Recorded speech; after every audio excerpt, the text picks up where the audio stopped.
the spy who betrayed his country for $1 million. He was a decorated U.S. Navy intelligence officer. He had access to America's deepest military secrets, and for over 20 years, he sold those secrets to any foreign government willing to pay, including the enemy, all for greed, all for $1 million.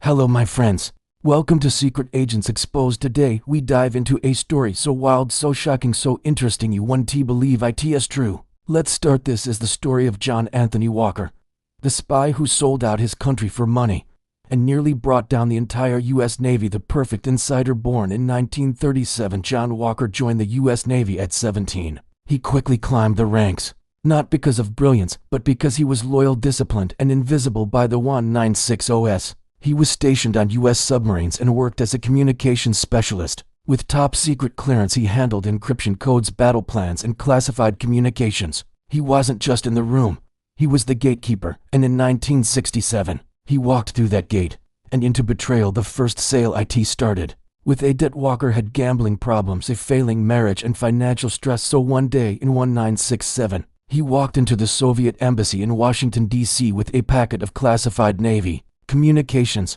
and made them an offer. I want money, I have access, let's make a deal. The Soviets couldn't believe their luck. They immediately paid him thousands of dollars in cash and asked for more. Walker delivered. Every week he would sneak documents out of the Navy's secure vaults, photograph them in his home, and return them the next morning. It was that simple, and it worked. For 17 years, the damage what Walker gave the Soviets was catastrophic. He handed over daily Navy encryptions, nuclear submarine locations, war plans, command communications, and blueprints of America's entire naval strategy. Experts later said Walker's leaks were so damaging they allowed the Soviets to track U.S. submarines in real time. Some believe if a war had broken out, the Soviets would have crippled the U.S. Navy in days. It was one of the worst intelligence leaks in American history, and he wasn't working alone anymore. The spy family. Walker expanded his operation. He recruited his own son Michael Walker, a Navy seaman, his brother Arthur Walker, a defense contractor, his best friend Jerry Whitworth, a Navy communications expert. Each played a part, stealing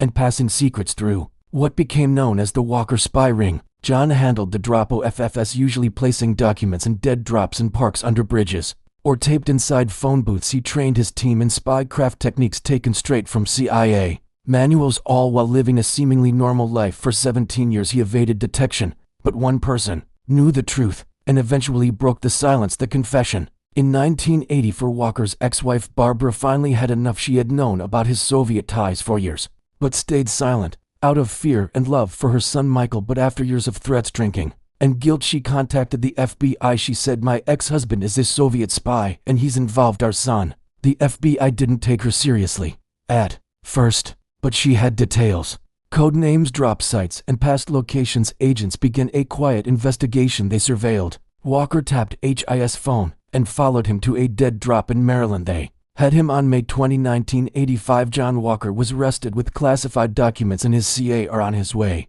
to make another drop. The trial and aftermath. Walker was charged with espionage along with his son, brother, and friend. In exchange for leniency for Michael, Walker confessed to decades of spying. He claimed he did it for money, nothing more. "I wasn't ideological. I just saw an opportunity," he told investigators. But U.S. intelligence was horrified. Officials estimated the damage at incalculable. The Navy was forced to change every global encryption system overnight. Submarine tactics, communication protocols, and classified war plans had to be restructured, all because of one man's greed. Walker was sentenced to life in prison. He died behind bars in 2014 with nitrogen monoxide. Remorse, lessons, and legacy. John Walker's case shook the U.S. military to its core. It exposed how one man with access and nitrogen monoxide loyalty could do catastrophic damage without setting off alarms. It led to stricter background checks, more surveillance of personnel, new internal counterintelligence programs, but most of all, it showed that espionage isn't always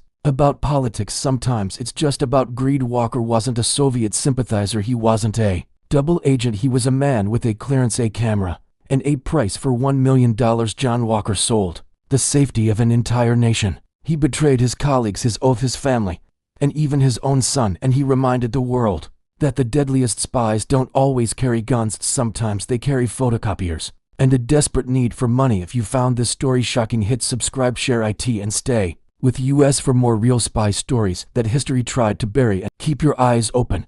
Someone might be watching. See you in the next video with unique story.